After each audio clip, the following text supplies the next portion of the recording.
some people I've heard work until midnight or 1 o'clock in the morning, but then there's a diminished return on your time and your thought process because you're not up at 100%, you're at maybe 20%.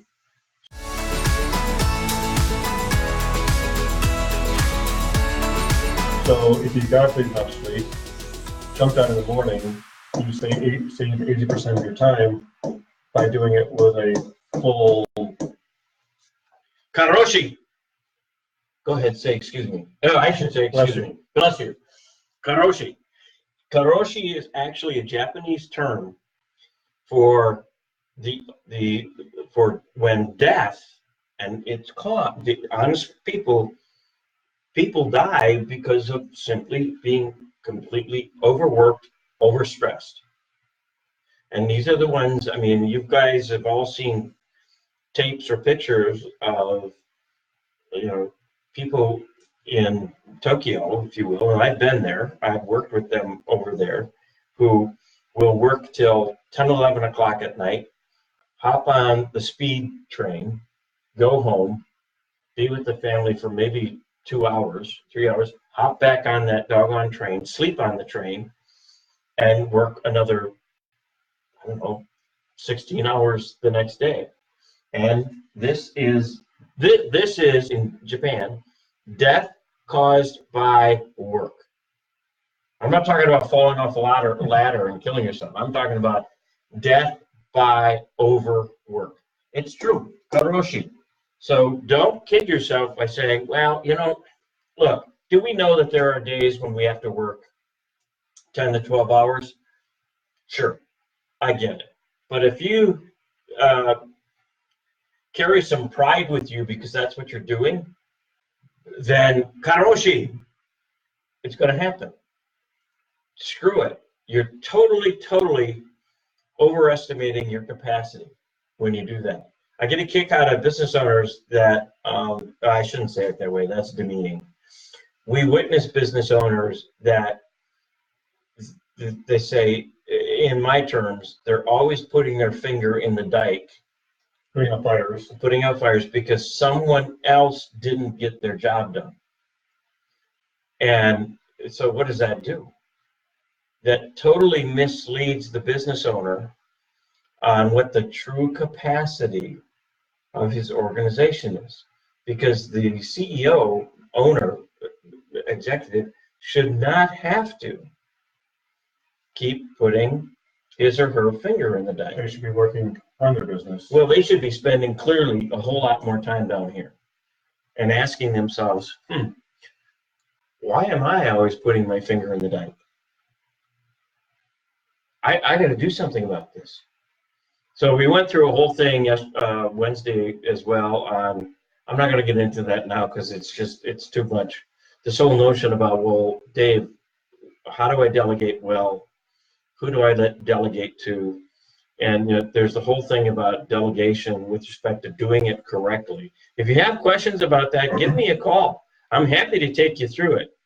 But there's lots of business owners, executives, managers, if you will, that simply don't know how to delegate well. And that's about setting we call it setting a great expectation.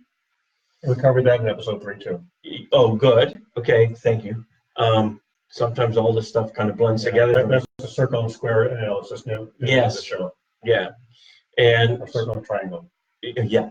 And so now I lost my point. Okay, so delegating well, and just making sure that you are able to measure from a skills perspective, skills and attitude, but from a skills perspective,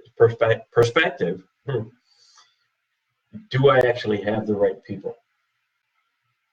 And that's another subject. That's a whole nother, we'll get to that. That's over here in team. You can't see that chart, but if you're ever curious about our entire step-by-step methodology, we have it right here in our conference room on a board. And so make an appointment to come in and see the board. Yeah, because the board, come see the board. So no, if you want more on effective delegation, setting great expectations, and the whole finger in the dike thing, just just my number, and just feel free to call me. It's off the clock. You don't have to worry about money or fees. My number is 847-456-7457. Email address is daveverbeten@actioncoach.com. Verbeten is Dutch, so it is spelled with ease. All E's, VERBETEN. Okay, so the Germans influenced us too way back then. So honestly, please feel free. Don't be embarrassed. But our tagline is no judgment, just results. It's more than a tagline, because that's kind of like marketing stuff. It's what we believe in.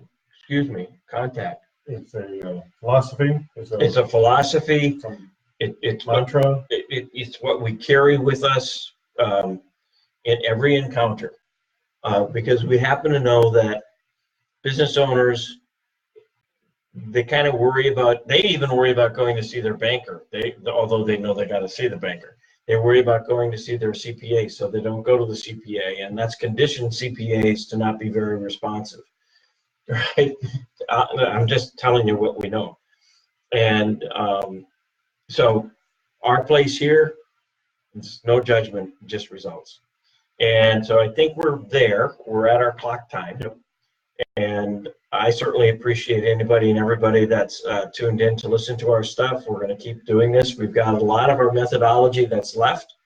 We've spent some time on lead generation, conversion rates, average dollar sale, number of transactions. So we've gone through that. If you ever need a refresher, just say, Dave, I missed that episode on lead generation. So fine, And so also if you want to customize, because people get leads different ways. So if you want to customize approach, you always talk to Dave. Yeah, we don't take a boilerplate to everybody. We really don't. We use this methodology that I'm pointing to right now over there. We use this methodology simply as a guide. And then, we can branch off in tributaries from that guide to make sure that your specific issue is addressed. So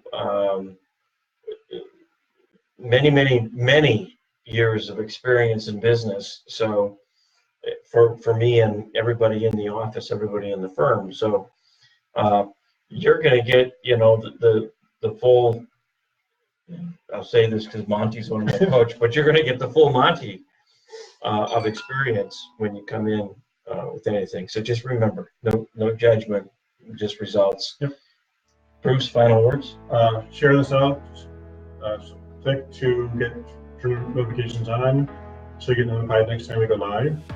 And again, if you have any questions, you can email us or drop a comment in the box, and we'll respond to the comments.